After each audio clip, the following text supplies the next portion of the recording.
Hey, fantasy football friends. So we are into week 4 of the NFL, and we have your waiver wire weekly as usual. It's brought to you by Stronghold Financial because, like a Pro Bowl offensive line, Stronghold Financial is protecting you against life's risks, just like I am protecting you against making the wrong waiver wire choice. So this week I have something special for you because of all the quarterback situations that are happening right now in the NFL. So I bring to you the Waiver Wire Weekly Quarterback Special. With the quarterback special, I'm going to tell you which of those quarterbacks you should pick up. We've had a lot of kind of changes in our quarterbacks this week based on injury, based on just benchings. So let's get to it, shall we? Let's talk first about Baker Mayfield. Now, Baker Mayfield came into that Browns game, and he looked pretty good, right? You know, they finally benched Tyrod Taylor, which everybody guessed would happen at some point. So he scored 15.7 fantasy points in just one half of that game, a little bit more than half, but just we'll count it as a half. And he has Oakland next. So obviously he's a rookie. Obviously he's going to have some issues that the rookies do. He's got some learning and growing to do, but he is somebody that I'm going to keep my eye on. I'm going to keep a watch on him. So he's okay to pick up on the waiver wire this week and just keep an eye on him. You might want to start him next week against Oakland if you don't have anybody better. It's not a bad choice. But for me personally, I'm probably just going to watch him for a little while. So Baker Mayfield is not a trust or a bust this week. He is a watch, but I'm counting him as a trust, meaning you could pick him up and keep an eye on him. Let's go to CJ Beathard because we lost Jimmy G, the adorable Jimmy G. We lost him this week. And so that is bad news for both San Francisco 49ers fans and for me personally, it takes a hit for the rest of the fantasy value of those receivers and the running backs as well, and maybe even George Kittle. So you're going to want to keep an eye on him. Now let's talk about CJ Beathard. 6 games last year that he played when Jimmy G was not there. He had 3 rushing touchdowns, 4 passing touchdowns, and 6 picks.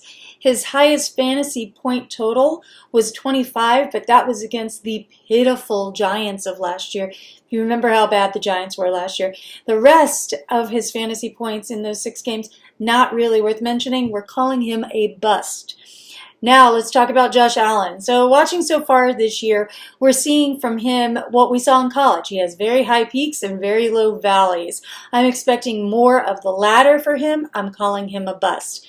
Josh Rosen. So much like the Bills, we haven't seen much offense from the Cardinals this year. Makes me sad because I'm an Arizona girl. I do like Josh Rosen. I do think that he's got some potential. So I'm intrigued by him. So I'm calling him a watch for now. If you want to pick him up and stash him and see if the Cardinals offense changes under that the new leadership of Josh Rosen, I'm not expecting it to. I'm expecting again for him to have a lot of growing pains, but he's not a bad person to pick up and watch. Let's talk about Sam Darnold next. Sam Darnold, he's averaging 10 fantasy points a game. He's a bust. Do not pick him up and think he's going to do anything better than what he has been doing. He's been starting since the beginning. He's a bust for me. Now, let's talk about, we've talked a lot about the rookies, and we talked about CJ Beathard too, but now we have to talk about Jameis.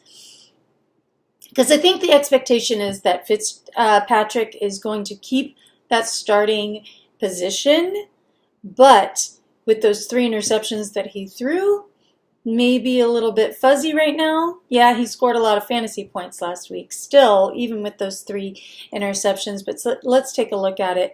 Jameis, he's always worrisome to me. He is a boom or bust type of quarterback. He has some really great games and he has some really bad games. For me personally, you can't trust him. So that makes him a bust, right? If you can't trust somebody, you got to call him a bust. You know what? I want to like Jameis. He played 13 games last year, and in those 13 games, Like I said, he had some really high-scoring fantasy point games and some really low ones, like below 10 points. But he had 8 interceptions and 7 fumbles. I don't like that. That makes me worried. So I'm calling Jameis a bust. Now, you're saying to me, Fantasy Girl, Rosalie, you've given me no trust. And I know it's pretty thin at the quarterback situation, the quarterback position out there.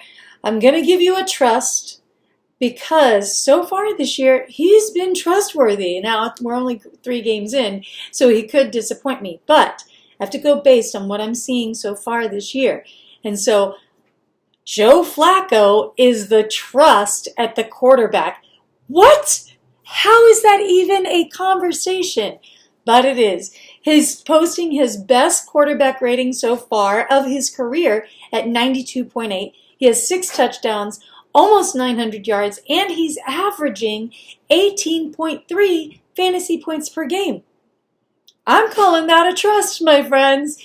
That is because there's just not a lot else at the quarterback position, but we'll take that as a trust. 18.3 in standard scoring for all of that time. You know what? He's our trust this week. So that's it for this week's edition of our Waiver Wire Weekly. If you have any other questions about any other positions, feel free to comment in the comment section. I'm happy to answer those for you, as well as you can tweet me at Rosalie Michaels, and I'm happy to answer those questions for you as well. And don't forget to look for me each Thursday on the Daily Blender with Jeffry O'Brien on 1580 The Fanatic, and also on Pure Sports on Team 1010, as well as throughout the week on The Sweat on DraftKings Live, and on Sundays with their 1.5 hour special before game starts.